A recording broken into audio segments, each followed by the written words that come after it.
Crise imobiliária de 2008. Não sei se você se lembra, se você recorda, se você era vivo, mas vamos entender um pouquinho? Bom, mas antes da gente entrar no detalhe do que foi a crise imobiliária, a crise de 2008, eu gosto de entender o contexto pré-crise, que foi o causador da crise imobiliária. Então, na década de 90, ali, nós começamos a ver as inovações tecnológicas. Então, a gente começou a ter um boom muito grande de empresas de tecnologia, como Microsoft, Yahoo, Apple. Então, todas as empresas que você conhece hoje, e outras que já não existem mais, elas surgiram na década de 90 e criaram algo tão especulativo quanto é a inteligência artificial hoje. Então, é uma inovação tecnológica que surge ali na década de 90, sites, internet, Wi-Fi, tudo é muito novo para o mundo. E quando surge isso, algo que é difícil entender aonde pode chegar, que é o que a gente vive hoje com a IA, você começa a não conseguir precificar esse determinado ativo. Então, na década de 90, a gente tem uma outra bolha que não é a bolha imobiliária, é uma bolha da tecnologia.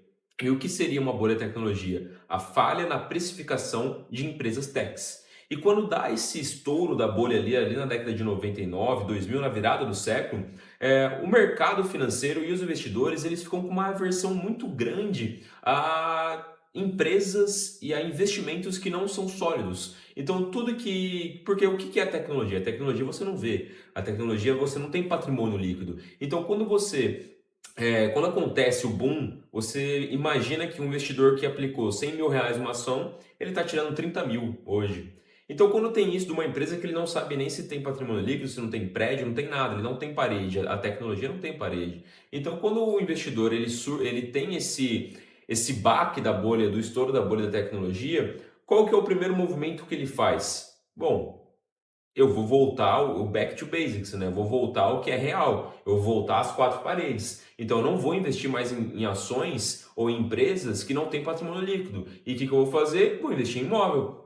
E aí surge o primeiro início dessa demanda exacerbada do imóvel. Só que aí você não foi um investidor só que fez essa migração. Foram vários, foi um multirão de investidores que saíram da bolsa e principalmente de empresas de tecnologia, e a Microsoft quase chegou a quebrar. Você vê que é uma especulação tão grande que empresas tão sólidas quase foram à falência naquela época, na bolha da tecnologia, e migraram tudo para imóvel. E aí isso começou a facilitar crédito, né? Infelizmente, eu vou chegar nesse ponto. Aí você começou a facilitar crédito, as pessoas começaram a comprar muito mais, e de 2000 a 2007 você tem um crescimento exacerbado de pessoas comprando imóvel e o mercado financeiro facilitando essa entrada no mercado de capitais, que é o mercado do crédito, para financiar um imóvel, depois dois, depois três. E aí você tem a China crescendo mais de 10% ao ano nessa época. Você tem a Petrobras, que é a nossa empresa aqui, a maior empresa do Brasil até hoje, sendo a 10ª maior empresa do mundo nessa época, né, e a quarta maior petrolífera do mundo, por conta de uma demanda muito alta por minério, petróleo, commodity, né? Tudo que é palpável, e o crescimento imobiliário veio junto nessa saída da bolsa de tecnologia e a busca por investimentos mais sólidos. Os bancos eles precisavam atender a demanda que começou a surgir depois da bolha da tecnologia. Surgiu um efeito muito grande e os bancos precisavam atender essa demanda. Só que essa demanda ela iniciou primeiro, por exemplo, para um cara muito grande. Então você tinha ali um empresário gigantesco, ali ele perdeu muito dinheiro durante a crise da tecnologia, ele perdeu muita grana, e aí ele falou assim: eu vou voltar para o tijolo, eu vou voltar para o imobiliário. Só que o banco, ele olha o empresário, ele fala assim: poxa, é um crédito bom, eu posso emprestar dinheiro para ele comprar o imóvel dele, porque eu sei que ele vai ter dinheiro para me pagar, então toma aqui. Só que daqui a pouco vem o presidente que também perdeu uma puta grana nas ações e agora ele tá querendo comprar um imóvel também. Se ele compra imóvel para investir, para alugar e assim sucessivamente. Então o banco olha para o presidente da empresa e ele fala: tudo bem, vou emprestar o recurso para você comprar imóvel. Só que aí depois vem o vice-presidente e o banco empresta também. Aí daqui a pouco vai descendo a escadinha até que um funcionário que ganha de 2 a 3 mil por mês está conseguindo um crédito de 1 milhão. você começa a ver que a conta não fecha. E esses créditos podres, eles são chamados de subprimes, né? Na época foi dado esse nome. E o subprime nada mais é do que um crédito grande para uma pessoa que não tem capacidade de pagar. E aí o mercado ele foi crescendo, né? Os bancos eles foram continuar emprestando esse dinheiro ruim, um dinheiro ruim, misturado com os bons, né? Porque também tinha gente com capacidade financeira para pagar. E foi emprestando, emprestando, emprestando, e daqui a pouco o empresário comprou a segunda casa, o presidente comprou a segunda casa, o vice-presidente comprou a segunda casa, só que o funcionário lá que ganha 2, 3 mil por mês também comprou a segunda casa. E aí foi crescendo uma demanda tão grande, e para os bancos estava sendo incrível, porque eles estavam ganhando dinheiro, porque crédito dá dinheiro para o banco, só que eles precisavam captar recurso. Né? Então o banco o que ele faz? Ele pega dinheiro daqui e empresta aqui. Então ele estava com uma demanda muito grande para emprestar dinheiro aqui, só que ele não estava tendo essa entrada. Então, o que as instituições financeiras decidiram fazer? Criar um produto, né, como a gente tem aqui LCI, LCA, crédito privado aqui no Brasil, né? Eles criaram um produto que chama CDO, que é basicamente o quê? Eu vou juntar todos esses empréstimos que eu fiz, vou deixar aqui na ponta final, emprestar para o meu investidor, e o investidor ele pode aplicar o recurso dele nesse CDO, que é uma mistura de créditos bons e créditos ruins. E aí começou o problema. A partir da criação do CDO começou o verdadeiro problema, porque o banco ele começou a tirar o risco dele. Então, repare que quem que corre o risco do funcionário lá da empresa não pagar? A pessoa física aqui que aplicou o dinheiro. Então você tem mais um risco aqui que o banco desviou dele, primeiramente desviou dele e juntou esse globo em um CDO. Só que ele começou a vender para a pessoa física, para o investidor, algo como se fosse um risco baixíssimo, só que na verdade tinha um risco alto. E aí começa, a gente vai estudando ali, aí tem aquele filme lá, A Grande Aposta, que explica muito bem isso também. Você começa a estudar, poxa, como que o investidor ele estava comprando um título que era AAA, que é o menor risco do mercado, só que na verdade ele não era AAA. E aí você tem um exemplo muito bom. Imagine que você tem um book de maçãs aqui, né? Você tem 10 maçãs, 7 boas e 3 ruins. Só que você vende essas maçãs como se todas fossem boas. E você, além de vender ela como se todas fossem boas, você tem um selo de garantia de que todas são boas. E é exatamente isso que estava acontecendo. Então você tem as agências de riscos, né? O S&P, a Moody's, o Fitch, entre outras, classificando cada título desse como bom, só que tava uma mistura de título ruim com título bom. E aí isso foi passando. Os bancos fizeram isso em 2001, 2002, 2003, 2004 e foi chegando cada vez, quanto mais tempo passava, os bancos em si começaram a acreditar que aquilo era bom. Então, sabe aquele ditado? Uma mentira bem contada e contada várias vezes ela se torna uma verdade? Os bancos eles começaram a pensar nisso. Então, ao invés deles repassarem esse produto para o cliente, para a pessoa física, eles começaram a adquirir para eles próprios. Só que, em um determinado momento, um grupo de pessoas, um pequeno grupo de pessoas, começou a identificar que a bomba estava prestes a explodir. A inadimplência começou a aumentar e ninguém falava disso. Os bancos começaram a esconder os PDDs, as agências de riscos continuavam dando crédito para pessoas que não tinham dinheiro para pagar e um pessoal do mercado começou a entender isso e decidiu apostar contra. Imagina você apostando contra o mercado imobiliário. É como se você apostasse que, né, a cidade de São Paulo, metade dela ia começar a pegar fogo.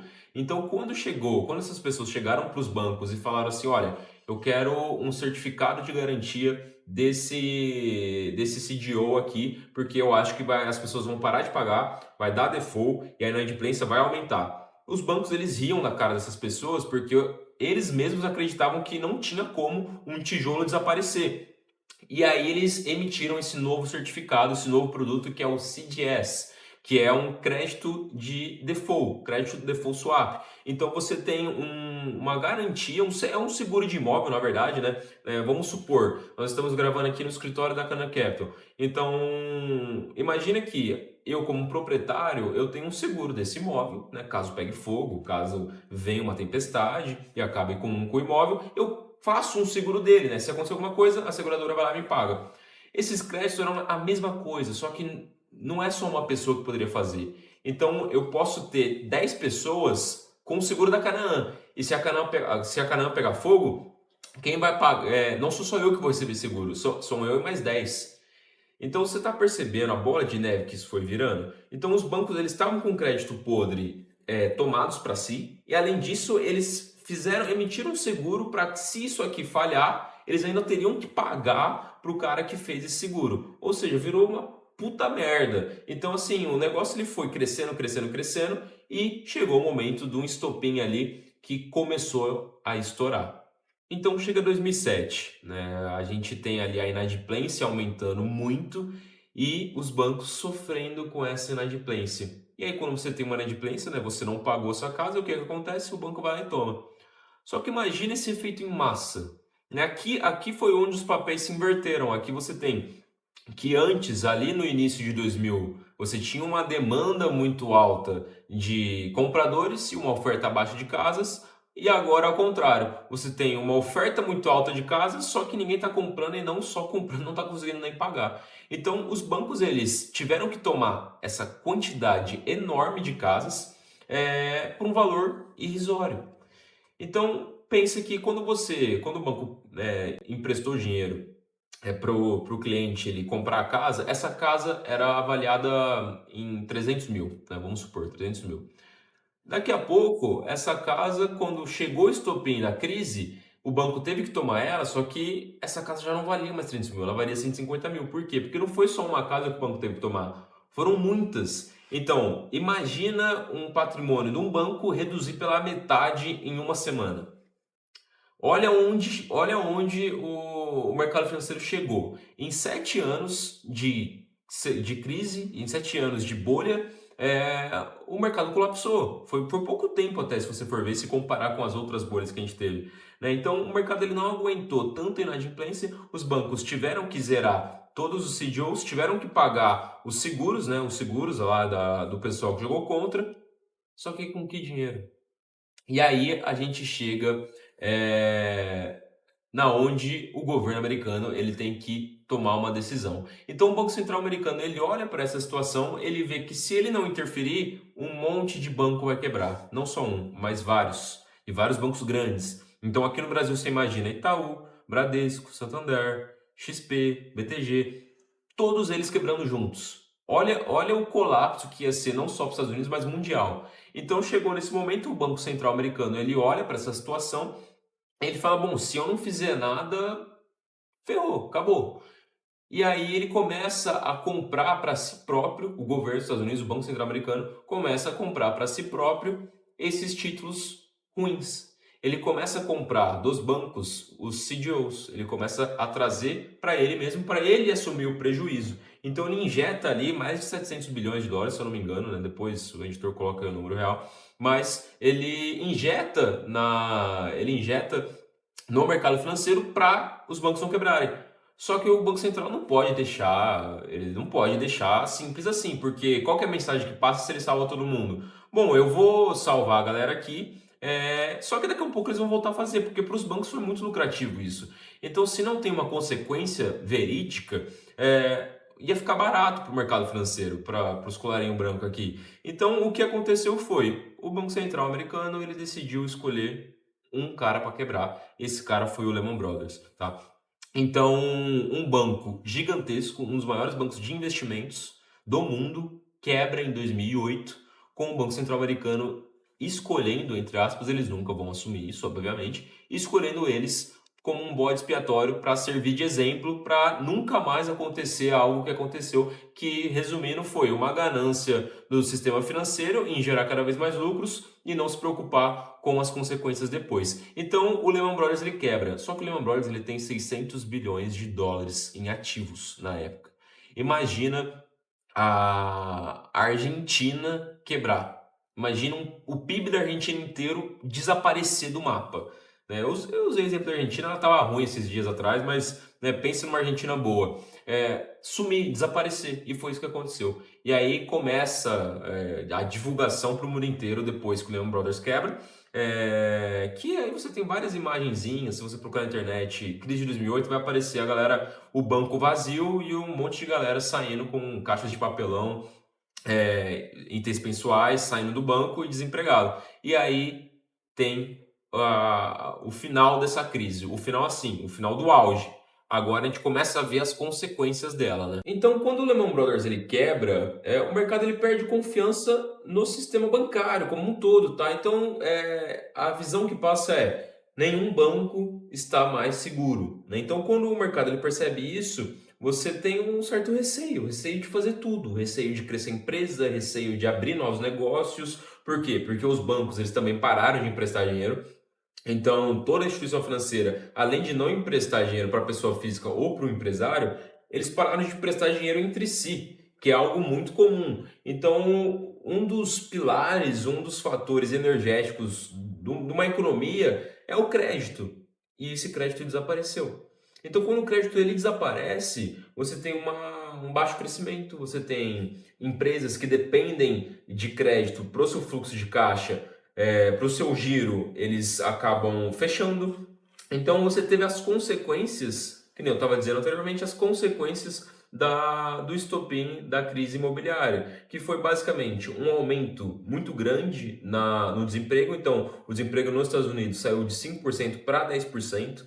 Então, em poucos meses, mais de 5 milhões de pessoas ficaram sem casa. Suas casas foram hipotecadas. Então, 5 milhões de pessoas perderam as casas para os bancos. E aí a gente entrou em todo aquele giro que aconteceu. E aí a mensagem final que fica tanto para esse vídeo quanto de lição dessa bolha imobiliária de 2008.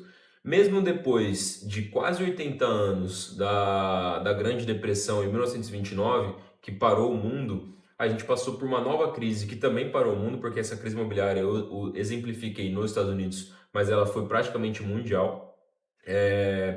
Nós ainda não conseguimos lidar com um risco sistêmico, né? Um risco que nós mesmos causamos. A gente não consegue sair deles e isso prejudica muito.